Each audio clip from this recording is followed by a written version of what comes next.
존경하는 220만 도민 여러분, 안녕하십니까? 논산 출신 더불어민주당 오인환 의원입니다. 먼저 5분 발언의 기회를 주신 존경하는 유병국 의장님과 선배 동료 의원님들께 고맙다는 말씀을 드립니다.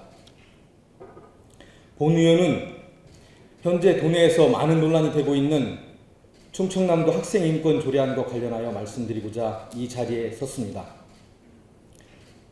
2010년 전국 곳곳에서 학생인권 조례를 제정을 시도했지만 여러 단체와 보수 교원 단체의 반대로 실패한 바 있고 2020년 6월 서울, 광주, 경기, 전북 4지역만 조례를 시행하고 있습니다. 2020년 5월 28일 충청남도 의회는 충남 학생인권 조례안을 발의했고 우리 충남은 학생의 인권을 존중하고 보장하기 위해 다 같이 힘을 모을 것으로 기대했습니다. 하지만 실상은 달랐습니다. 지난 6월 8일 충청남도 의회 교육위원회는 천안교육지원청 대회의실에서 관련 공청회를 시행했습니다. 그러나 반대 세력의 고성과 막말로 인해 공청회장은 아수라장으로 변했습니다. 반대 세력의 주장은 교권 침해, 정치적 악용, 동성애 조장 등의 주장이 대부분입니다. 핵심은 현재 학교의 관습과 규범을 통해 유지하고 있는 질서가 학생인권조례 제정으로 인해 무너질 수 있다는 것인데 가슴에 두 손을 얹고 곰곰이 생각해 볼 필요가 있다고 봅니다. 2010년 경기, 2011년 광주, 2012년 서울, 2013년 전북이 인권조례를 시행했지만 과연 학교 교육이 무너졌다고 볼 수 있습니까? 학생인권조례가 제정되면 학교는 무법천지가 될 것이라는 우려에 대하여 조례가 시행되고 있는 지역의 학생들이 권리만 강조하고 책임이 없는 자유가 넘치는 무법지대가 되었습니까? 학생인권 조례가 선행되어 시행되는 지역을 살펴보아도 교권 침해, 정치적 악용, 동성애 조장 등이 이루어지지 않았다고 볼 수 있습니다. 일부 보도에서 당시 교권 침해가 증가했다고 말했는데 보도의 근거가 되는 자료로 한국교총이 만든 2017 교권 회복 및 교직 상담 활동 실적 보고서입니다.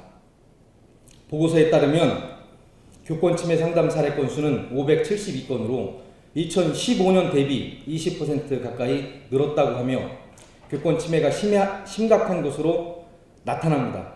그러나 자료를 면밀히 꼼꼼히 살펴보면 교권 추락이 학생들에 의해 이루어지지 않고 있다는 걸 알 수 있습니다. 교권 침해 주체별로 살펴보면 학부모에 의한, 부모에 의한 피해가 약 53%로 가장 높게 나타났고 학생들에 의한 피해는 10% 남짓에 불과합니다. 교권을 추락시킨 주된 이유는 부모에 의한 피해인데도 이를 학생이라고 주장하는 근거는 무엇인지 궁금합니다. 또한 위헌 소지라는 주장에 대해서도 2019년 헌법재판소의 판결을 말씀드리고 싶습니다. 헌법재판소는 서울시 학생인권 조례는 행복 추구권, 교육의 자유를 침해한다는 헌법소원 사건과 관련하여 2019년 12월 재판관 전원일치 의견으로 합헌을 결정한 바 있습니다. 서울시 학생인권 조례 제5조 1항은 학생은 성별, 종교, 나이, 출신 국가, 출신 민족 등을 이유로 차별받지 않을 권리를 가진다라고 규정합니다. 그리고 같은 조 3항은 학교의 설립자, 경영자, 학교의 장과 교직원 그리고 학생은 차별적인 언사나 행동, 혐오적인 표현 등을 통해 다른 사람의 인권을 침해해서는 안 된다라고 규정하고 있습니다. 이것에 대해서 현재는 해당 조항은 교육감이 각급 학교의 운영에 관한 사무를 지도 감독함에 있어 헌법과 법률 등에서 규정 선언하고 있는 바를 구체적으로 규범화해 마련한 학교 운영 기준 중 하나로 법률에 근거해서 기인한 것이라며 법률의 위임 범위를 벗어난 것으로 볼 수 없고 학교 구성원인 청구인들의 표현의 자유를 침해한다고 볼 수 없다고 밝혔습니다.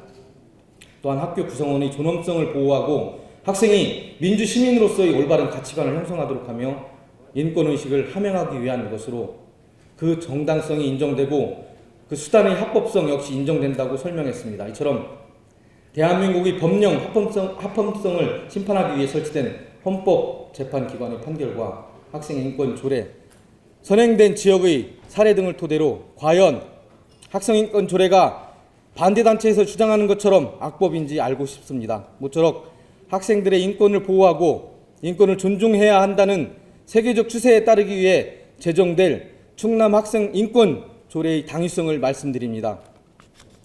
끝까지 경청해 주셔서 고맙습니다. 감사합니다.